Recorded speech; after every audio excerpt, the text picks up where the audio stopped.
In early 2022, Kouri Richins sat his family down for a conversation that sounded like a paranoid fever dream. "If anything happens to me, you need to look at my wife. I think she's trying to kill me." His family wanted to believe he was just stressed, but Kouri was a man of facts, and the facts were terrifying. Exactly 2 weeks later, Kouri was dead. His wife, Kouri Richins, presented herself as the shattered widow.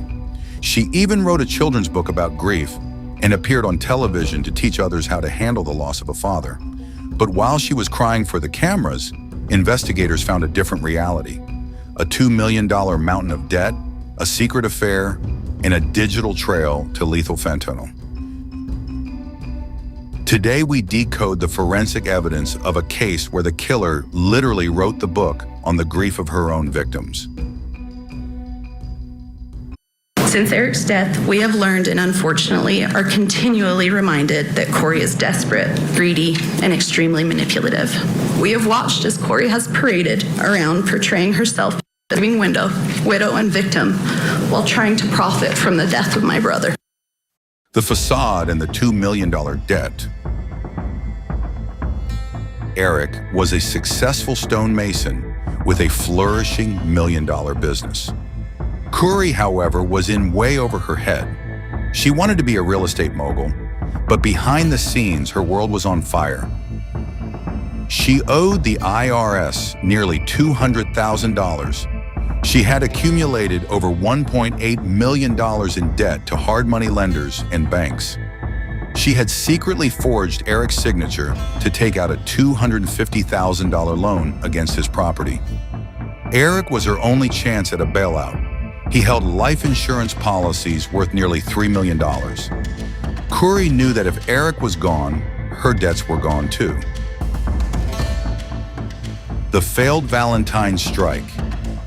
In early 2022, Eric refused to fund another $2.9 million mansion for Kouri.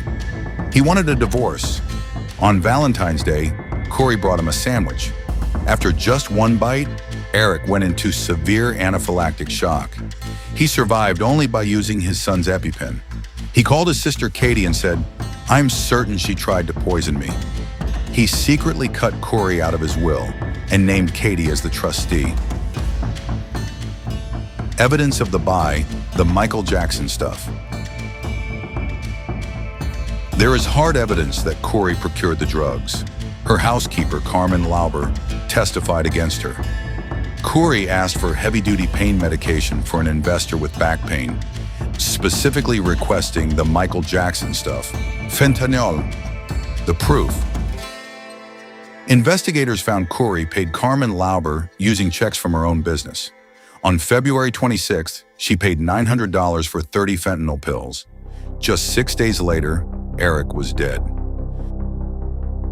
The night of March 3rd, the affair in the stomach evidence. Kouri claimed she made Eric a Moscow Mule at 9 p.m. and then went to sleep in her son's room. But her phone told a different story.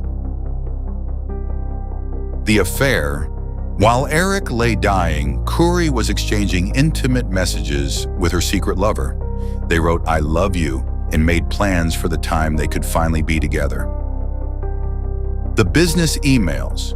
In the middle of the night, while Eric was likely taking his last breath, Kouri was sending emails to finalize the purchase of the $2.9 million mansion.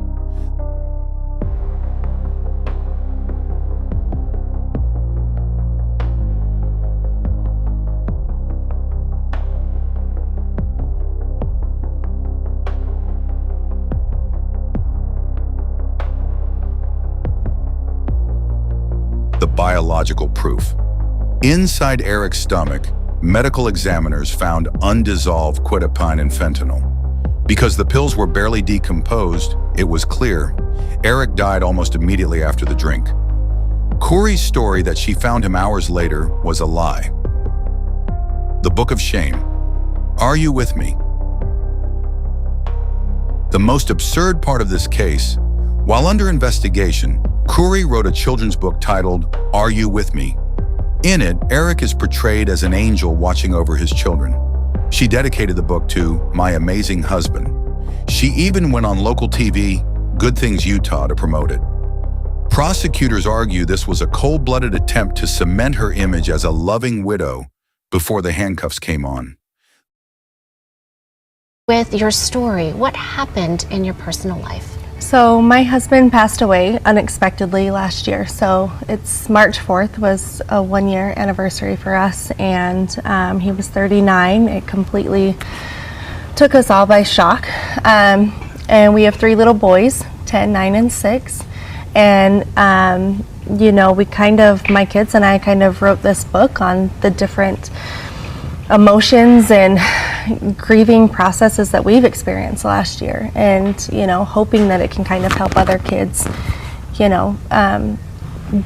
deal with this and kind of find happiness some way or another, and to make sense and process. I'm Yes. sure, and I'm Yeah. sure you felt that going through and trying to explain it and articulate it for you and your boys. Yes, exactly. And so I've done, I'm new to all of this, so kind of doing all, research and reading books and things to try and understand, not only how to grieve as a widow, as a wife, but also, with my kids, how to help them understand what just happened. And what I have kind of found is, as I mentioned, it's kind of the 3 C's is how I visualize it, and it's, connection, continuity, and care. And it's, making sure connection is the major one, and making sure that their spirit is always alive in your home, and memories are always brought up, and doing things that your loved ones love to do, whether it's riding bikes or their favorite dinner, and just constantly, talking about them. The Walk the Dog letter. The Mexico lie. After her arrest, a multi-page letter titled "Walk the Dog" was found in Kouri's cell. In it, she gave her mother detailed instructions in how to coach her brother, Ronnie, to lie. She wanted Ronnie to testify that Eric told him he was smuggling drugs from Mexico to treat his back pain. Kouri wanted to paint Eric as a secret addict who accidentally overdosed on his own supply. She later claimed the letter was fiction for a new novel. The attack at the safe. Just 48 hours after Eric's death, Kouri hired a locksmith to drill open Eric's safe to get to $165,000 in cash and legal documents. When Eric's sister Katie tried to stop her, Kouri allegedly punched her in the face. The police were called, and Kouri was eventually charged and convicted of misdemeanor assault. The mask was officially gone. The current reality? Eric's family is raising his boys, while Kouri Richins sits behind bars in 2026, awaiting her final judgment. She tried to build a life of luxury on the wreckage of her marriage, but in the end, she only left a trail of digital evidence and a disturbing book about the grief she created. What do you think? Was the book a form of psychological madness or a calculated move? Let me know in the comments. If you found this case gripping, hit the like button and subscribe. I'll see you in the next one.